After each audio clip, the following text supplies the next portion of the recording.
Български ученици ще разговарят на живо с космонавт на Международната космическа станция. Това ще бъде първата директна радиовръзка на български ученици с астронавти по програмата за радиолюбителство в космоса. При нас са шестокласничката Дария Топева, при нас е шестокласничката София Георгиева и също така Виктор Маринов, който е дългогодишен радиолюбител, инженер по радиоелектроника, който ще направи тази историческа връзка. Здравейте! Здравейте! За колко часа е насрочена? Днеска 16:20 българско време. Очакваме Международната космическа станция да изгрее над хоризонта и в рамките на 7-8 до 10 минути ние ще имаме възможност да установим тази връзка и тези деца и техните съученици да зададат въпроси, да чуят директно, пряко отговора на космонавта, който ще бъде наш кореспондент. Нека да чуем сега. Знаете ли кой ще бъде този космонавт? Имате ли въпроси вече, които са подготвени, научени, за да не губите време, защото само 10 минути разполагат? Така е, да. Трябва да сме много бързи. Всеки да казва ясно точно всичко и ще разговаряме с Дон Пети. Мисля, че така се казва. И... най-възрастният, между другото. Да, който е бил там горе. Твоя въпрос? Моят въпрос е времето там горе усеща ли се, че минава по-бързо? И всъщност ние го казваме на английски и затова... Да, за да не губите време. София, твоя въпрос какъв е? Моя въпрос е кое е било най-интересното нещо, което са научили по време на подготовката си за космоса. И да, това е моят въпрос. Има ли шанс нещо да се провали в последния момент? Или са взети всички мерки, така че връзката да се осъществи? Какво представлява тази радиовръзка? Взели сме всички мерки да се получи една хубава, стабилна, устойчива връзка. Радиоклуб Нетера LZ1 KRN, това е неговия повиквателен знак, се осигури техническата възможност да установим тази връзка. Даже виждат се кадри от радиоклуба по време на подготовката. В един от техните дейта центрове е изграден такъв приемо-предавателен пункт, където е радиостанцията, насочена антена за следене на спътника и така нататък. Тоест вие няма да го виждате астронавта, само ще го чувате? Ние няма, само радиовръзка ще установим. За по-голяма сигурност в тяхен обект в Виноградец е изграден запасен резервен пункт.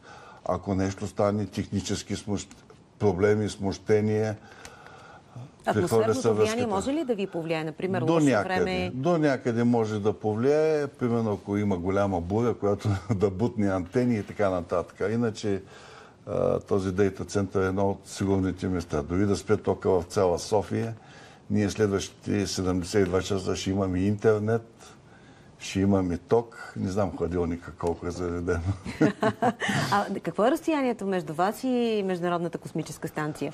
Така, още мога да кажем, орбитата на Международната космическа станция, тя варира между 300 и 400 км над Земята. А това означава, че тя когато е ниско над хоризонта, и когато залязва при изгрев и при залез, нейния изгрев и залез, се намира над 2000 км, а когато е точно на главите, точно тази височина, казах, 300-400 км. Вълнувате ли се, момичета? Да, разбира се, защото такава възможност рядко се отваря. Изобщо на един човек. И разбира се, това е нещо, което много ме вълнува и нямам търпение да се осъществи. Вие, момчета, има ли в тези 19, които ще бъдете там, или сте повече женски отбор? Има момчета. Тук-там? Но има доста момичета. Вие, да не би това да е ваше хоби, след време, евентуално, да ви видим вас на Международната космическа станция? Не знам. Може би, въпреки че аз се занимавам с по-скоро други хобита. Интересен ми е космоса, да, това е факт. Обаче не вярвам някой ден да стана астронавт и аз да се появя горе на космическата станция. А при теб? Аз мисля, че изисква малко прекалено усилия и отговорности, които аз мога да понеса. И не мисля, че бих могла да се справя с всичките предизвикателства, които трябва да се изправим, за да... Има време, само 6-ти класи. Да, има. До тогава може да се променят нещата. А всъщност самата връзка аналогова или цифрова е? Използва се чисто аналогова връзка в този случай. Използва се частотна модулация. Това е радиолюбителска станция. Това е и радиолюбителска инициатива. Вие споменахте, че този тип сеанси се провеждат и ръководят от организация, наречена радиолюбителство на борда на космическата станция, приведено. Така че това е съвсем тривиална връзка. Всеки може да установи връзка. Която до сега не е правена, нали? Не е правена такава директна връзка. Да. Преди много години е правен такъв опит в България, установена връзка, но с помощта на телемост.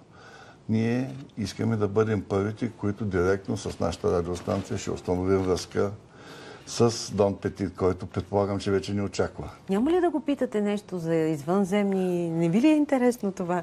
Ами, има въпрос, кое е най-странното нещо, което сте виждали да орбитира около Земята, но няма въпрос свързан с извънземни.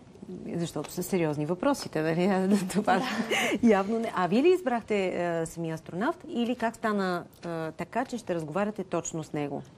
Ами, мисля, че там те са решили кой да разговаря с нас. Ние доскоро не знаехме, разбрахме много наскоро кой всъщност ще говори с нас. Не съществува такава опция, когато се кандидатства, да си избираме.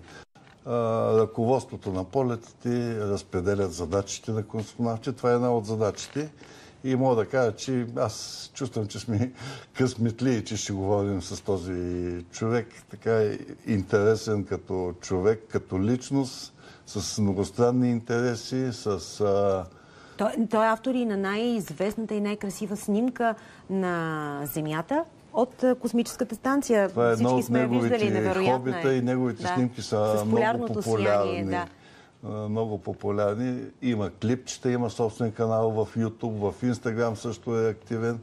Така че много неща, които той вижда, които работи в космоса, които практикува като хоби, той ги споделя с зрителите на Земята. Включително има и книга написана, наречена "Писма до Земята". Тя по нищо не прилича "Писма от Земята" от Марк Твен. Съвсем друго естество е. Но много интересен човек. И музикант, и кулинар. Тоест може да го питате за много неща, ама времето ви е лимитирано, защото... Защо само тези 10 минути? Защото това е времето, което космическата станция ще бъде видима от България. Тя ще направи една пълна обиколка за около час и половина. Това се определя от нейната орбита, от които от всяка една точка, над която минава, тя е от този порядък.